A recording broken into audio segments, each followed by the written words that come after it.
अस्सलाम वालेकुम। आज हम डिस्कस करने लगे हैं factor affecting elasticity of supply कि इलास्टिसिटी ऑफ सप्लाई को कौन कौन से फैक्टर जो है वो अफेक्ट करते हैं। सबसे पहला फैक्टर जो अफेक्ट करता है टाइम पीरियड। अब टाइम पीरियड क्या होता है, एक आपके पास शॉर्ट रन होता है, एक आपके पास जो है वो वेरी शॉर्ट रन होता है, एक आपके पास लॉन्ग रन होता है। अगर मैं वेरी शॉर्ट रन की बात करूं तो सप्लाई आपकी क्या होगी, यहाँ पे परफेक्टली इनइलास्टिक होगी। क्यों परफेक्टली इनइलास्टिक होगी? क्योंकि फर्म्स जो हैं वो अपनी सप्लाई को इंक्रीज नहीं कर सकते, टाइम बहुत शॉर्ट है। फर्म्स के लिए प्रोडक्ट बनाना जो है वो उस इतने टाइम में जो है वो मुश्किल है। तो इसमें क्या होगा, आपके पास परफेक्टली इन इलास्टिक होगी, यानी कि आपकी प्राइस चेंज होती भी रहे तो आपकी सप्लाई क्या होगी, आपकी सप्लाई कांस्टेंट रहेगी, सप्लाई में कोई चेंज नहीं आएगा। ये मैं आपको very short run time period की बात बता रहा हूं। अगर खाली शॉर्ट रन है तो उसमें क्या होगा, उसके अंदर जो आपकी सप्लाई है, जो आपकी फर्म्स हैं, वो सप्लाई को जो है वो थोड़ा सा इंक्रीज कर सकती हैं, स्लाइटली इंक्रीज कर सकती हैं। इसके अंदर जो है आपकी जो सप्लाई है वो इनइलास्टिक होगी। क्यों इनइलास्टिक होगी? क्योंकि आपकी जो क्वांटिटी सप्लाई है वो थोड़ी सी इंक्रीज की जा सकती है। अगर मैं लॉन्ग रन की बात करूं तो लॉन्ग रन में क्या होगा, आपकी जो सप्लाई है वो इलास्टिक हो गई। इसकी वजह क्या है, क्योंकि जो है आपकी जो फर्म्स हैं उनके पास लॉन्ग रन ज़्यादा टाइम है और वो जो है मशीनें लगा सकती हैं या न्यू फैक्ट्रीज ओपन कर सकती हैं ताकि वो अपनी सप्लाई को जो है वो इंक्रीज कर सकें। तो इसकी रीज़न की वजह से जो है आपकी सप्लाई इलास्टिक होगी। सेकंड नंबर पे हमारे पास आती है नेचर ऑफ प्रोडक्ट। अगर मैं नेचर ऑफ प्रोडक्ट की बात करूं तो ये मोस्ट इंपॉर्टेंट है, क्योंकि ये भी काफ़ी फैक्टर्स अफेक्ट करती हैं इलास्टिसिटी ऑफ सप्लाई को। अगर आपकी प्रोडक्ट जो है वो पेरिशेबल गुड है तो आपकी सप्लाई जो होती है वो इनइलास्टिक होती है। क्यों? क्योंकि जो पेरिशेबल गुड्स होती हैं वो स्टोर नहीं की जा सकती।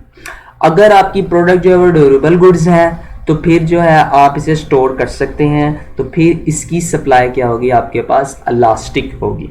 ठीक है, तो ये अगर आपने पहला लेक्चर और ये जो भी रिसेंटली पिछला लेक्चर अगर ये लिया होगा तभी आपको समझ आएगा कि इलास्टिक क्या है, इन इलास्टिक क्या है, या ये क्या कहानी चल रही है। मोबिलिटी या availability of factor of production की अगर मैं बात करूं, अगर आपके पास गुड फैक्टर ऑफ प्रोडक्शन है, आप स्विच कर सकते हैं एक जगह से दूसरे फैक्टर ऑफ प्रोडक्शन के ऊपर, तो आपकी सप्लाई क्या होगी, इलास्टिक होगी।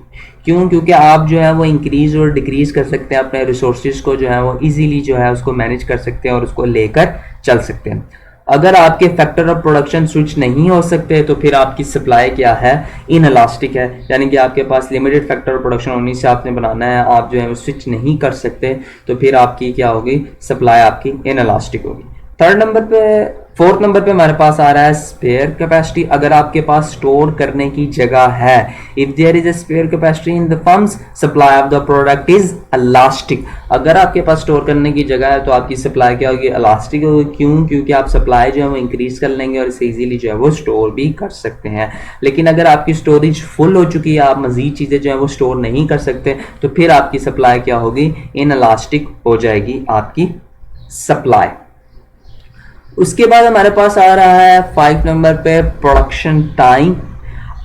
अब वही बात जैसे हमने लॉन्ग रन और शॉर्ट रन में डिस्कस किया, अगर अब हम इसको प्रोडक्शन टाइम के लिहाज से देख लेंगे। अगर हमारा प्रोडक्शन टाइम जो है वो लॉन्ग है, हमें ज़्यादा वक्त दिया हुआ है, तो हमारी सप्लाई क्या हो जाएगी, हमारी सप्लाई इनइलास्टिक हो जाएगी। लेकिन अगर हमारा जो है टाइम शॉर्ट है, प्रोडक्शन पीरियड जो है वो शॉर्ट है, ठीक है, तब हमारा क्या होगा, हमारी सप्लाई जो है वो इलास्टिक हो जाएगी। लॉन्ग रन में जो आपकी बुक ने एग्जांपल दी है वो एग्रीकल्चर प्रोडक्ट्स की दी है, और शॉर्ट रन में जो है वो इंडस्ट्रियल प्रोडक्ट्स की दी हुई है।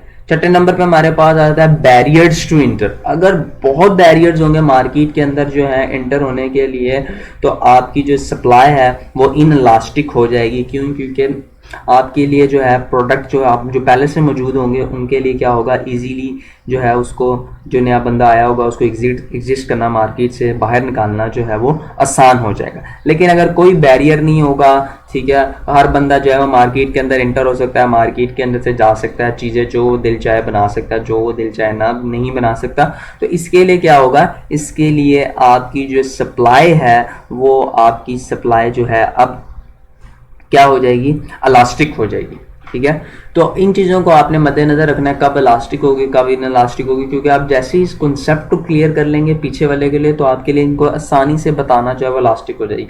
क्यों? क्योंकि आप जो है उसको इजीली मैनेज कर लेंगे। अगर मैं बात करूं जी टाइम की बात कर लेते हैं। चले अगर शॉर्ट रन है, वेरी शॉर्ट रन है, तो इसमें आपको पता है कि आपकी जो प्राइस है वो चेंज होती रहेगी, लेकिन आप सप्लाई नहीं बढ़ा सकते। तो ये कौन सी टाइप होती है जिसमें आपकी प्राइस चेंज होती रहती है लेकिन आपकी सप्लाई जो होती है वो कांस्टेंट होती है? तो किसमें होता है? परफेक्टली इनएलास्टिक में होता है। तो इस तरह आपने इन चीज़ों को जो है वो लेके चलना है और रिकॉल करना है पिछली चीज़ों को। अच्छा, मैंने ये डायग्राम देखी थी, उसके अंदर ये होता था, तो क्या ये इसके इस फैक्टर के ऊपर अप्लाई हो रही है? हाँ, हो रही है था, तो इसके अंदर जो है ये परफेक्टली इनएलास्टिक होगा।